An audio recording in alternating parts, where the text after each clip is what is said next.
Meu nome é Gabriel Curan, eu tenho 21 anos e eu sou estudante de medicina na Universidade Federal da Integração Latino-Americana, aqui em Foz do Iguaçu. E na última eleição eu conheci o Felipe Mansur quando ele se candidatou para a prefeitura de Foz do Iguaçu. Eu penso que nós, jovens da cidade, gostaríamos de saber mais sobre a candidatura dele recente que foi divulgada para deputado estadual. Então eu venho aqui em nome dos jovens da cidade, do Paraná.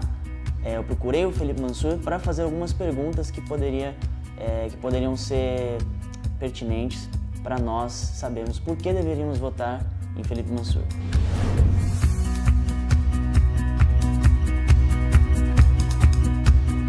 Gabriel, quero agradecer então por você estar aqui, ter feito essa solicitação, a gente bater um papo, tirar as tuas dúvidas, é muito importante a gente poder ter essa proximidade. Tenho certeza que as tuas dúvidas são dúvidas de muitas pessoas. Então, obrigado aí pela tua disposição da gente estar conversando. Com certeza, Felipe.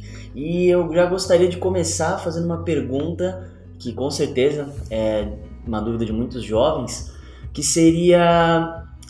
nós já estamos muito desconfiados dos políticos, né, no Brasil, isso é claro. O contexto também, né, favorece isso. Então a gente queria saber como que podemos confiar em você? Por que a gente deveria confiar em você como político? Olha, essa pergunta é uma pergunta excelente de ser feita, mas eu tenho que dizer para vocês, a confiança ela tem que vir com o tempo.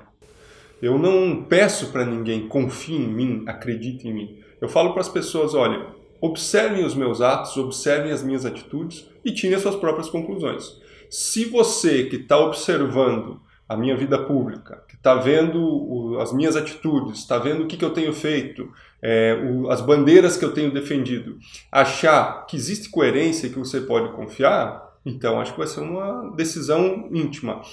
O que me incomoda, Gabriel, muitas vezes, é ver aquele político que chega de 4 em 4 anos na televisão e fala, confie em mim. Para mim isso é a maior demagogia que existe. A confiança, ela vem com o tempo. Às vezes a pessoa demora uma vida toda para criar confiança dentro do grupo que ela atua. Então, eu não falo para ninguém, confie cegamente em mim. Eu falo para as pessoas, olha, observe aquilo que eu tenho feito. Observe se o que eu estou falando está de acordo com as minhas atitudes. Observe se o meu exemplo está positivo. Aí a pessoa pode construir essa conversa, pode começar a ter confiança, mas a partir disso, e não simplesmente pelo que eu estou falando. Muito bom. Eu acompanhei também a sua última candidatura à prefeitura, né, de Foz do Iguaçu, e uma das coisas que você bateu muito na tecla é que você não era da velha política e tudo mais, e que você era novo, né? Então eu queria saber, porque assim que você terminou essa candidatura, né, você já pegou um cargo público, eu queria saber o que você fez nesse cargo, o que era esse cargo em si? A decisão de aceitar um convite que me foi feito, ela foi baseada em diversos fatores. Mas tem alguns fatores principais que eu vou falar aqui para você, que eu acho que dá para dizer bem aquilo que aconteceu e por que eu resolvi aceitar um cargo público. Primeiro, o sistema público no Brasil hoje ele é um sistema extremamente complexo. Ele é um sistema burocrático, com diversas áreas, com diversos setores, e a política ela é um meio onde esses setores eles ficam até um pouco embaralhados, porque entram os interesses políticos, confrontando com os interesses técnicos, confrontando com os interesses da população. Então, basicamente, eu decidi aceitar esse convite que me foi feito porque eu preciso ganhar experiência.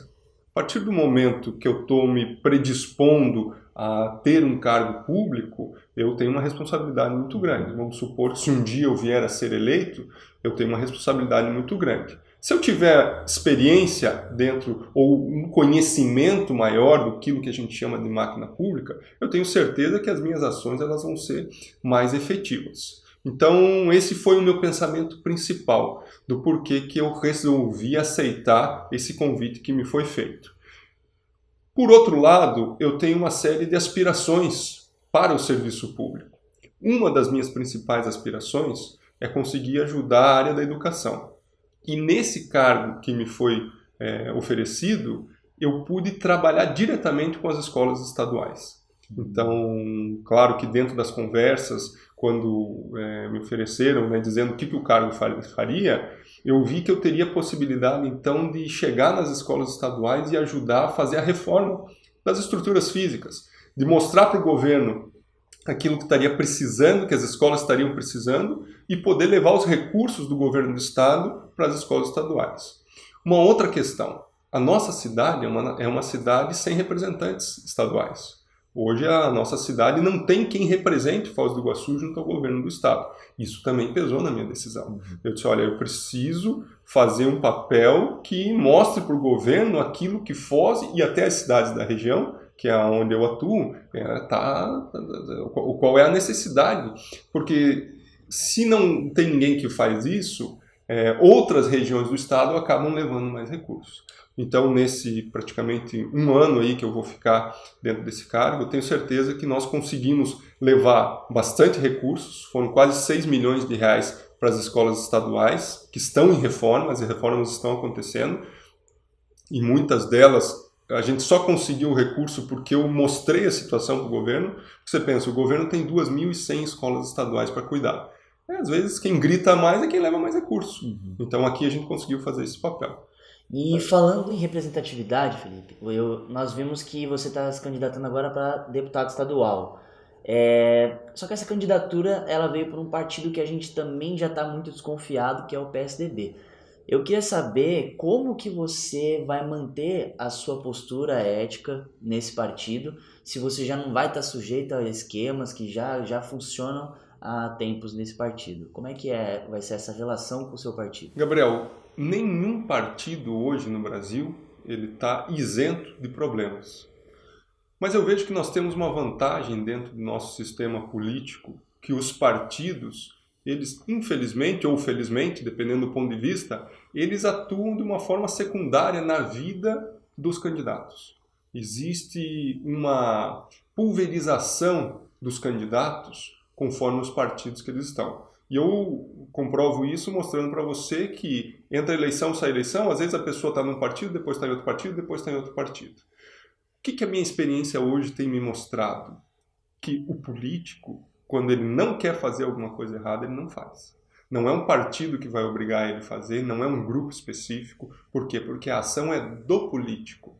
Agora, é claro, os partidos exercem uma certa importância nisso.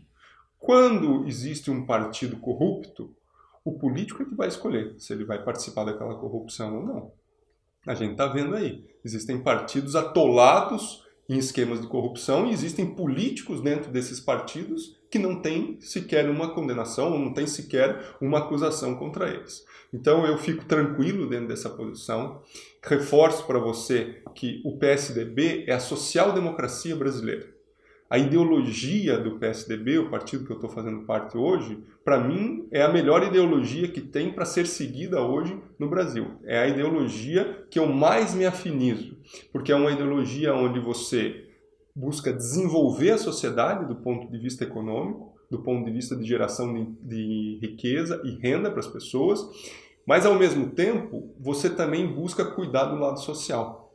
Porque a gente tem que entender que na nossa sociedade existem pessoas que têm condições de crescer, pessoas que com uma oportunidade, com um meio ambiente melhor, otimizado, com um desenvolvimento econômico mais ativo, essas pessoas conseguem, digamos assim, entrar no fluxo do desenvolvimento. Mas nós temos uma camada da população que sequer tem condições de entrar nesse fluxo do desenvolvimento. Por degradação social, por falta de conhecimento, por problemas familiares, às vezes as pessoas nascem já em ambientes extremamente complexos e não conseguem, e aí tem que vir o Estado e cuidar dessas pessoas e ajudar essas pessoas. Então, para mim, o PSDB é um partido do equilíbrio. É um partido que olha o desenvolvimento e, ao mesmo tempo, olha aquilo que as pessoas precisam para aquelas pessoas que não conseguem sozinhas se inserir no meio da sociedade, se inserir no desenvolvimento. Haja visto que muitos programas sociais que existem hoje no país foram criados na época que o PSDB estava aí no governo, na presidência, junto com o Fernando Henrique Cardoso.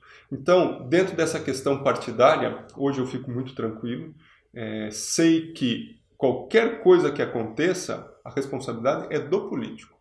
Então, até falando, sendo muito sincero aqui para você, se acontecer alguma coisa comigo, qualquer coisa que aconteça comigo é minha responsabilidade. Se acontecer com outro, é responsabilidade do outro. E o partido, ele tem que funcionar dentro dessa agremiação de pessoas. Ele tem que funcionar dentro dessa agremiação, mas o partido não vai dizer para você, você é honesto ou você é desonesto.